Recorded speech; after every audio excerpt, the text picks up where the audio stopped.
We parted, and I went ahead with the arrangements for the journey. During my absence from the princess, I only lived in hopes of being reunited with her as soon as was humanly possible. At last, I met with several other merchants of various countries of Roum, of Syria, and Damascus and Isfahan, and we together chartered a ship to take us to our several destinations, or as near as was possible by sea. I only need one small cabin, I said. I have this dog, one chest, and a female slave. So here is the money for my passage.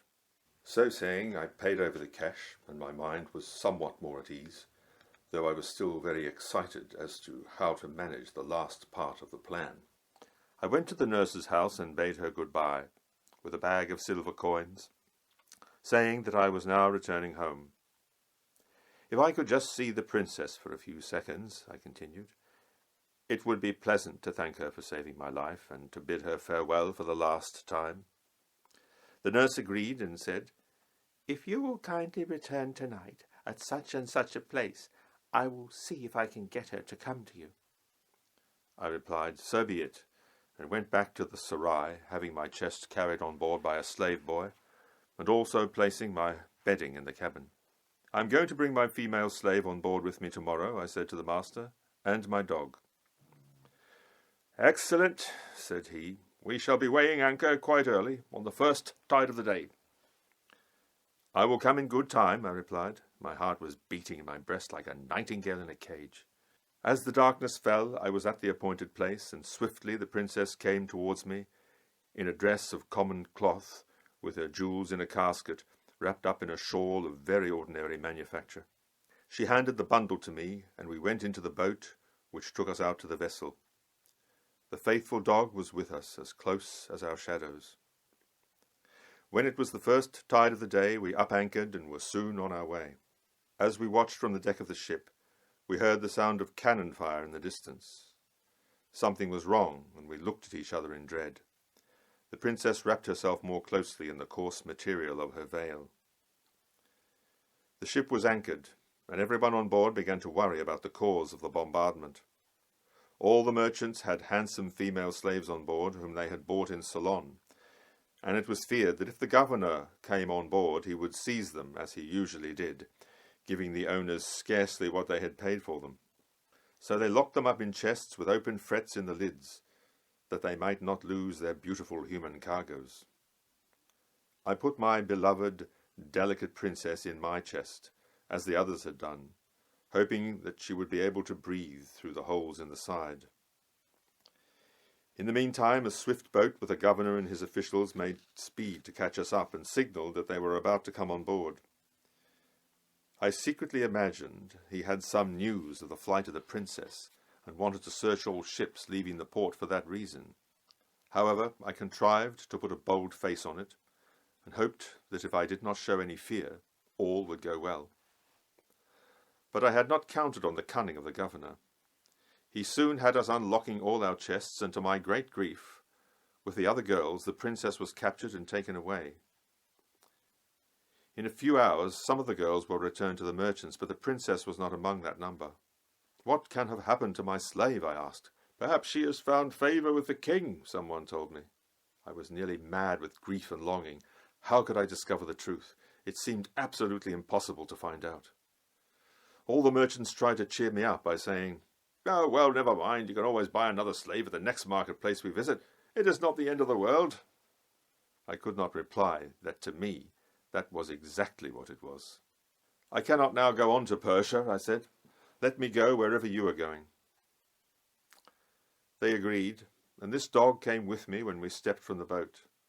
I had the princess's jewels in the bundle which she had given to me, and I never let them out of my sight, so valuable were they to me. I wandered everywhere, yet I could get no hint of the princess, and in the end, through not eating or resting, I wasted almost to a shadow of my former self. If my beloved had met me, even in the bright light of midday, I do not think that she would have recognized me, so thin and lined had I become. I thought that I had better search the governor's house, and one day I entered it by the underground sewer. It was dreadful to smell that foul air, but my love and despair drove me on. I covered myself with a woman's cloak as soon as I penetrated to the harem and began my search. I went from one small apartment to another, and at last I heard the sound of weeping. Seated on a sofa was the princess. She was crying softly. Instantly I threw myself into her arms and we embraced each other as if we would never be apart again. "What happened to you, my dearest?" I asked. She quickly told me that the governor had become enamoured of her as soon as he saw her unveiled. All the other beautiful girls he had sent to the king, which he later ordered to be returned to the merchants. He had no idea that she was the princess, but locked her away in the harem, and she had no chance of getting in touch with me. "When my father did not see me among all those slaves, he sent them back, and continued to search for me far and wide. He told the court that his daughter was very ill and near to death, so that if I do not appear soon, the news will be given out that the princess is dead. Then the king's shame will not be known by anyone. But I am in great distress from the demands of the governor upon me. I have managed to keep from his bed so far by pleading pain and fever, though how long can I keep him at bay? I had almost decided to kill myself, but your arrival has given me hope. If Allah is willing, I have a plan. Will you listen to it?" "Speak on," I whispered. "There may be a way." "Go to the temple of the great idol," said she hurriedly, "and find there a piece of black material which lies at its foot. In this country, when someone is destitute, he wraps himself in this and people give him alms." Yes, I understand," said I. "But what then?" "Go and sit at the foot of the great idol, and when the priests come out to turn you away in 3 days after your first visit there, refuse to be moved. Say that you are there for justice, and you know the great idol will give it to you." "And afterwards?" said I, intrigued. "Ask for the mother of the Brahmins to come to you. She is well over 200 years old, and she has had 36 sons in the temple from intimacy with the priests. She is believed to be highly respected by the great idol. When she comes out, hold on to the hem of her garment and say, 'If you do not extract justice for me from my oppressor, I will dash my brains out on the ground before the great idol. He will at least pity me.' When, after this, she asks you particulars of your case, say to her, 'Great Mother, I am from the land of Persia to perform a pilgrimage to the great idol. For some time I lived here in peace, my dear wife with me also. She is young and beautiful and charming in every way. With we Muslims it is the law that if anyone takes away one of our wives, it is the right that the stranger should be put to death. The wife is taken back and all is forgiven. Now the governor has taken away my wife, and I am come to you for redress.'" When we had discussed this fully, I took leave, most reluctantly, of the princess, and returned by way of the dreaded sewer. When dawn came, I went to the temple of the great idol, and wrapping myself in the piece of black canvas which lay there, I sat down. Within the space of 3 days, during which time I neither ate nor drank, several pieces of gold were placed beside me by the generous idol worshippers. On the 4th day, the priests, performing their usual offices, wanted me to leave. I refused until I had seen the mother of the Brahmins and had justice. As I seemed implacable, they went to the aged woman and told her about me. Soon a Brahmin came and said to me, "You are to go before the Great Mother." Wrapping myself in the black material, I shuffled along until I arrived at her apartment. I saw that the great idol was placed high on a throne on which glittered diamonds, rubies, pearls, and coral. A rich cover was on a chair, which was in itself a throne. Upon that throne was seated a matriarch with feather cushions and velvet pillows behind her. There were dozens of small boys on her right hand and on her left, sitting or standing in serried ranks. She was very pale, with a parchment skin and coal-black hair, and was dressed from head to foot in black, without a jewel or a pin upon her gown. I told my story from beginning to end, as well as I could, exactly as the princess had told me to do it. "Yours is a good religion," she admitted, nodding her head very slowly like an old turtle. "I shall at once have the governor brought here and your wife returned. All shall tremble at the punishment that I shall cause to be meted out to him. Just watch me. Yes, indeed, it will be a lesson to all who may be thinking of doing such an evil thing." She turned to one of the boys at her right side and said, "Go to the king, and tell him that the governor has carried off the wife of a foreign pilgrim to the great idol, and that he must give her up at once, or the great idol will be most severely displeased. No one can tell what damage may be done if this is not put right, what pestilences might fall upon the people of the country by decree of the great idol. The boy got up and went out, the priests all blowing upon their conch shells, and raised hundreds of tiny flags tied onto small branches, which they waved. The holy boy went to the king, and the monarch himself came forward with bare feet to placate his visitor, not knowing what it was that the divine messenger wanted with him, who was only the ruler of those dominions. For the word of the great mother of the Brahmins was so much greater than anything he could decree. Terrified of the great idol's anger, the king gave immediate orders that some officers were to be sent to bring the erring governor and the woman into his presence. "I shall investigate the crime," said he to the holy boy, "and inflict upon him suitable punishment." "I have delivered my message," said the boy, "so you see to it that the mother of the Brahmin's instructions are obeyed."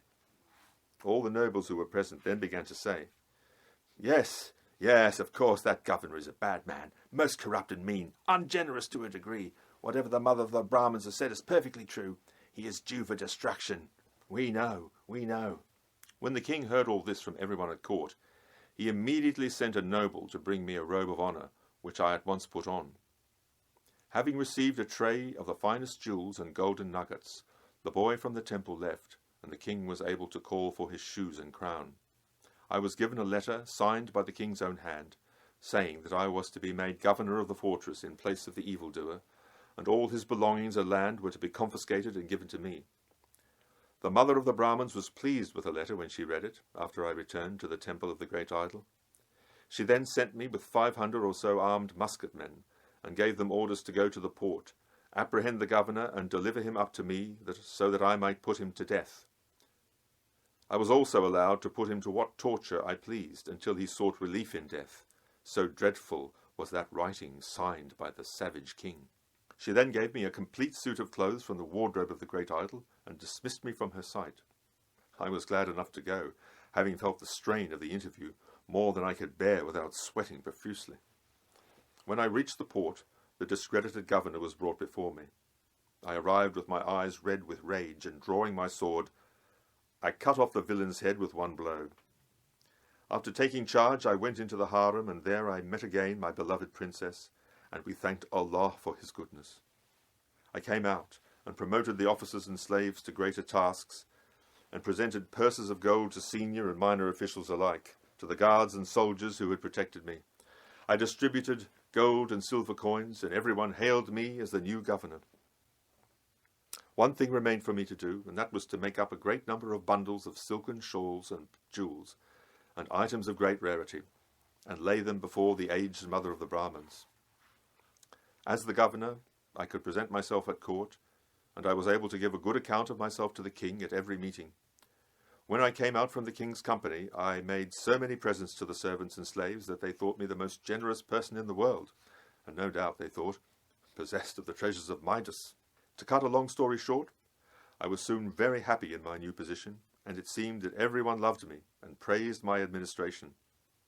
After marrying my princess, I thought I must be the happiest man alive, and never went to sleep without blessing my fate that I should be so. Once or twice a month I would go to the palace, and several times the king conferred on me titles of greater or lesser degree to sweeten my mouth. At last I was appointed by the king to be one of his own privy councillors, and I became very high in the estimation of the courtiers and the king. One day, 2 tattered slaves in the vilest of rags and with bare, blistered feet brought some boxes of merchandise from a ship right to the warehouse in my presence. To my shame, I saw that they were my 2 brothers, once more degraded to the level of animals. Pride in my family name would not allow me to let them continue in this way, so I gave them new clothes, houses, and money once more. But these 2 unnatural creatures again laid plans to cheat me out of my allotted span of life. During the night, when the faithful dog was beside my bed, they tried to stab me.